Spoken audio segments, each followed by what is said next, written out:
বাংলায় শাসন নেই, আইনের শাসন আজকে ধ্বংস হয়ে গেছে, শাসকের আইনে পরিণত হয়ে গেছে।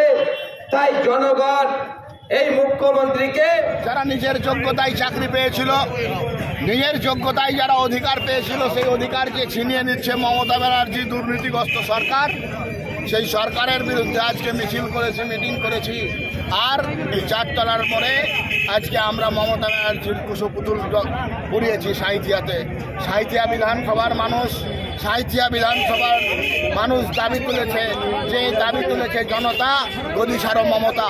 সেই মমতাকে গদি ছাড়ানোর জন্য আমাদের আন্দোলন, মমতার দুর্নীতির বিরুদ্ধে আন্দোলন, শিক্ষাক্ষেত্র স্বাস্থ্যক্ষেত্রকে বাঁচানোর দাবিতে আমাদের আন্দোলন। সেই কারণে মমতা ব্যানার্জির কুশপুতুল পুড়িয়ে আমরা আজকে আমাদের সম্মাননীয় আমাদের দুর্গাপুরের বিধায়ক এমএলএ আমাদের অনুজ সাহার উপস্থিতিতে, পার্টির সাঁইথিয়া বিধানসভার কর্মীদের উপস্থিতিতে আমরা আমাদের আন্দোলন সংগঠিত করেছি।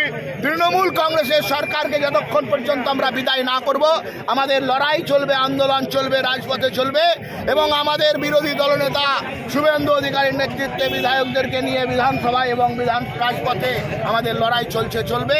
আমাদের রাজ্য সভাপতি ডক্টর সুকান্ত মজুমদারের নেতৃত্বে দল ভারতীয় জনতা পার্টি যেমন পশ্চিমবাংলার আনাচে কানাচে আন্দোলন করছে, একইভাবে আমরা সংসদের ভিতরে বাইরে, বিধানসভার ভিতরে বাইরে আমাদের আন্দোলন করব।